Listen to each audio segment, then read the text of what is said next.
Welcome back, guys, to Fruitopia here in Melbourne, Australia.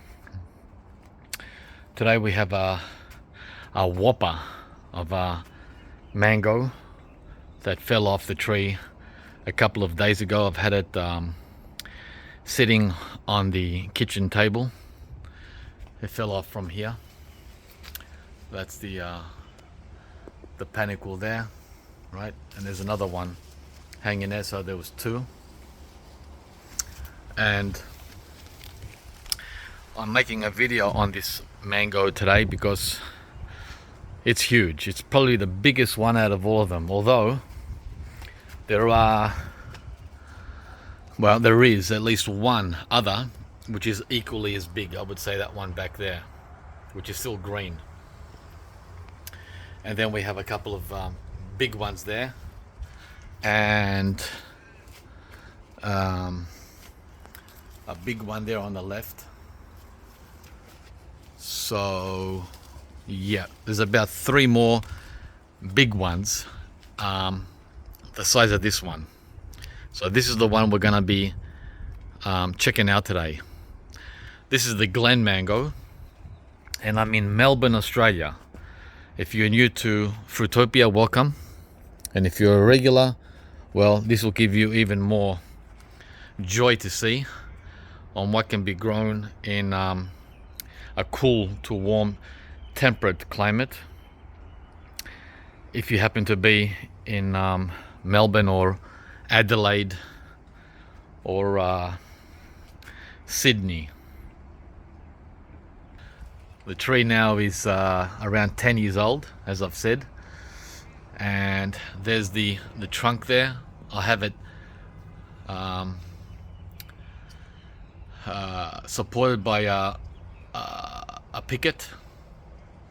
That picket was put in place around 6-7 years ago because I had a little plastic stake like that initially, and it snapped in two, and the tree fell here on the driveway. I don't know how it survived, but it survived. Thank God it survived, because we wouldn't have this now 7 years later, right? So it was just meant to be. Okay, so let's go and taste this whopper and weigh it, because this is the biggest and heaviest mango I've ever grown here at Fruitopia. And although it's overcast today, don't be fooled by what you are seeing. It's very hot, guys. It's the end of the summer period in Australia, and it goes out with a bang. We're having 39 Celsius to wrap it up this coming weekend, and today is around 34. Let's just check the temperature currently. 32 at 2 p.m. So it's quite hot. We've been at the beach almost every day in March. Beautiful weather. And then as soon as I finish saying that, the sun's out. So it's in and out. Yeah, guys. I'm gonna be weighing this now. And we'll see what we got here. I don't like these scales. This scale is reflective. It reflects. So I'm gonna do the best I can. See how it's just not. I don't know who designed it, but it evidently must be for indoor use, because out here in the sunny location, I can't see anything, let alone you guys. So anyway, let's turn it on. Yeah, I don't know if you can read that, but it says 0. Hang on. Yeah, it's reset to 0 grams. We're doing grams.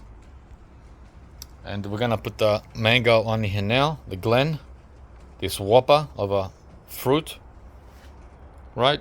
You can see the size, and there's my hand. So it's quite big.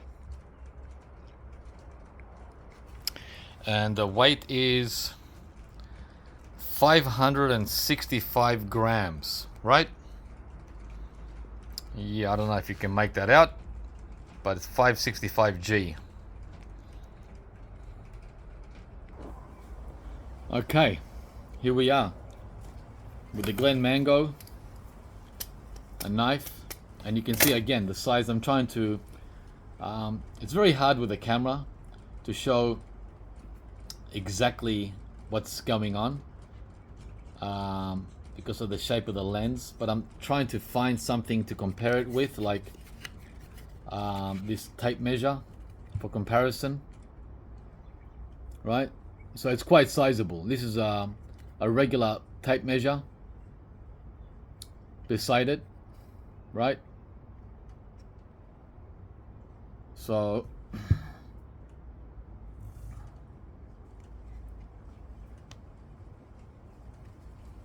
yeah, okay, so I'm gonna bring this closer now so you guys can see.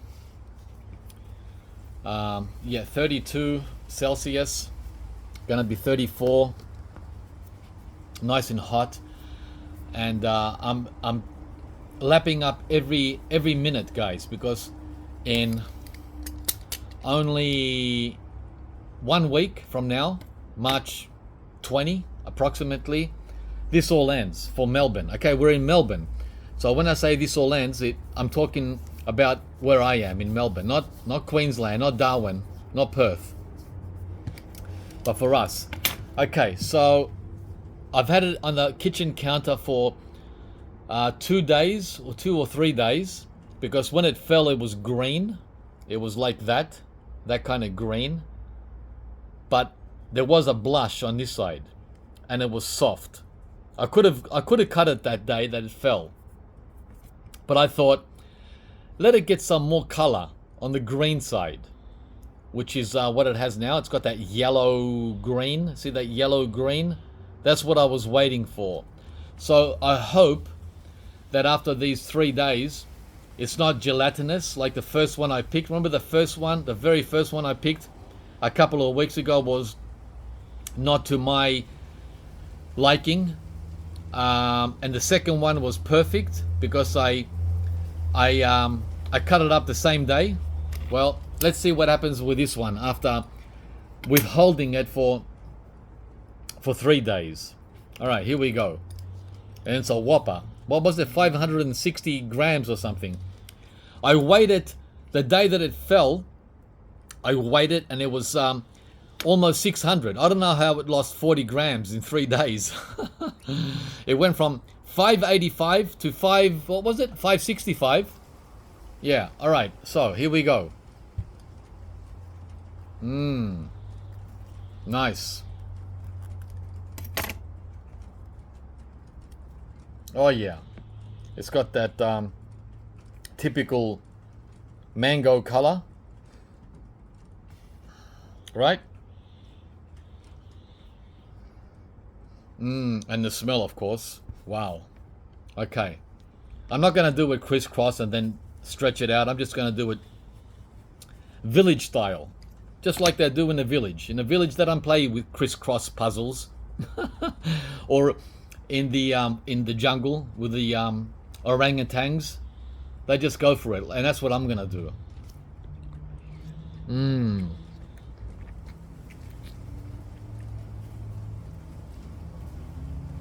Excellent. It's not gelatinous. It's just yummy, soft flesh.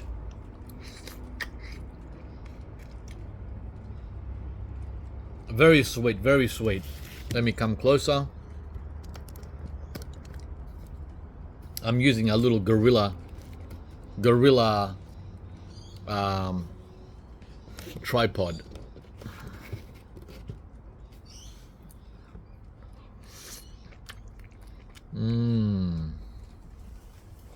Oh my gosh.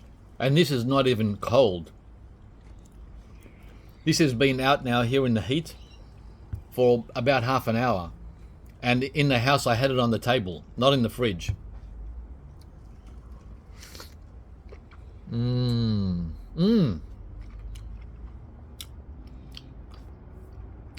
One other thing.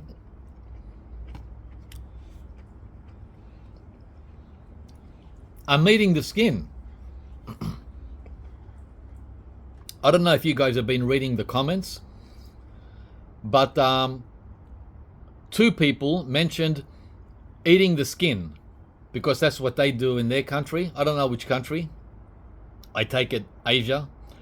And another guy said the Glen mango in particular, this one, you can eat the skin because it's really super, it's like paper. It's paper thin, right? So he said try it. And that's what I'm doing, guys. I'm eating the Glen mango skin for the first time. Here we go.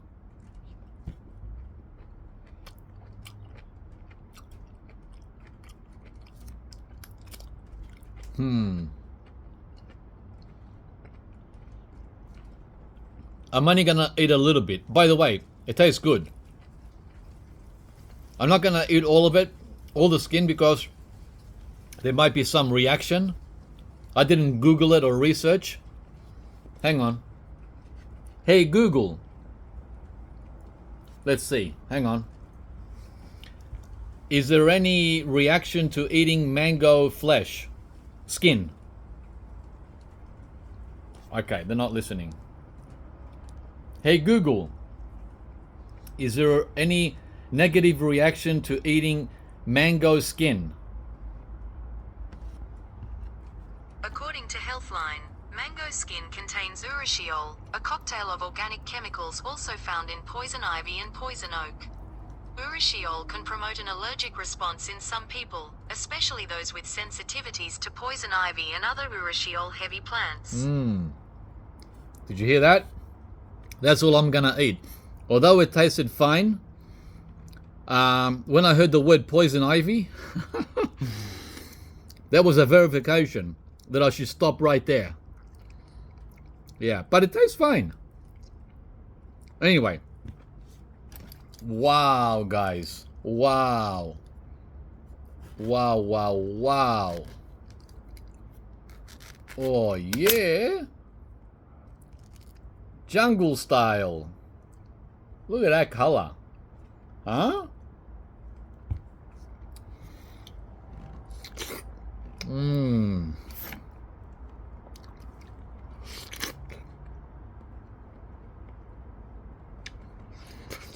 Mmm.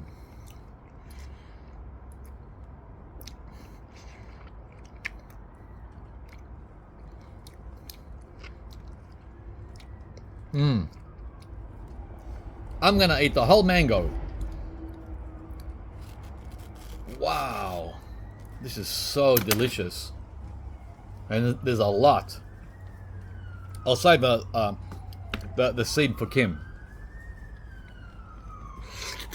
Mmm.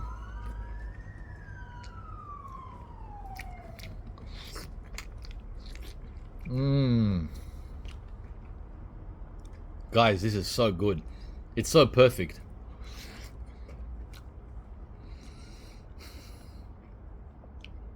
It's still only going to get a 8.5 out of 10. Because it's not as good as an excellent Nam Doc Mai or Thai mango, King Thai. It's not as good as those.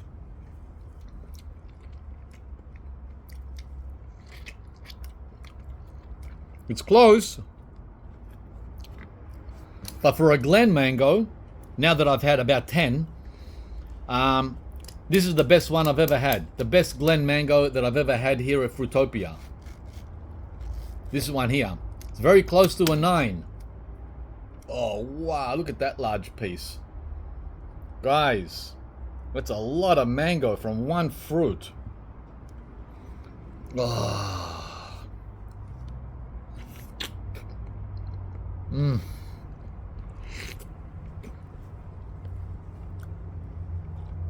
And this slice here is all green. Look. The skin is green. But man, it's like honey. It's like honey inside. So don't be fooled by the skin color. Whatever anyone tells you. Mmm.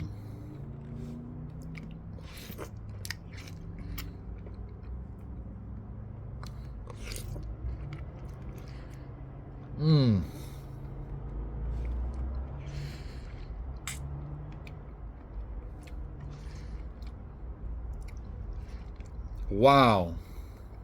I wish I could eat all the skin, but I don't want to risk any allergic reaction, whatever that is. I don't want to find out. Okay, but the skin tasted fine. It's nice.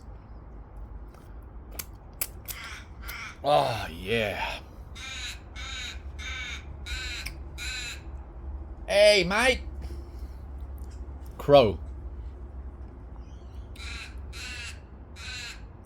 I'm going to give this to Kim.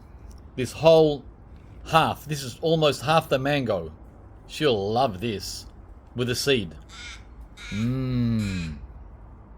Yeah, that's the little gorilla tripod there. Comes in handy. It hangs onto anything, onto a branch, onto a banister. Very neat and compact. Alright guys, that was the video. I hope you enjoyed it. I know some of you don't like the messy eating videos, but I can't please everyone. That's usually 1 or 2 people out of 100 that don't like those videos. Sorry, you're in the minority, guys. But for the rest of you, I hope you enjoyed that, and that gives you inspiration to try and grow this amazing fruit here in our cool climate of Melbourne, Australia. And I reckon you can do this even in Tasmania, guys. I'm very serious. I'm not joking. I think that you can get away with growing a mango like this in Tasmania, with a right setup and the right conditions. I'm very confident about that. I would love to see Tasmanian growers here on YouTube. So far we have people from South Australia. We have a couple of guys now from South Australia. A lot from Melbourne, of course. Most from Melbourne. We have Sydney on board, Canberra, Brisbane, regional Victoria. Our friend in the Mallee. I'd like to see an update from you, how your trees are doing there, up there near Mildura. And also the tropics, the far north tropics of Australia, Cairns and Darwin. We haven't forgotten about you either. Please share your videos with all of us and inspire us and inspire the locals up there to have a try. I know there's a lot of challenges. Oh boy, are there challenges. There's a heap of challenges. But that's just how it is, right? That's just how it is, guys. You saw what happened in Brisbane recently. You just keep marching on. I had the same issue here with a couple of storms last year, and we kept marching on. Oh wow, that filled me. That was delicious. Give me a thumbs up if you enjoyed the video, and subscribe to the channel if you haven't, guys, and we'll see you from the next one. Bye bye now. Oh, I'm sad. There's only 1 week of heat left, and then we're back to Melbourne's miserable cold.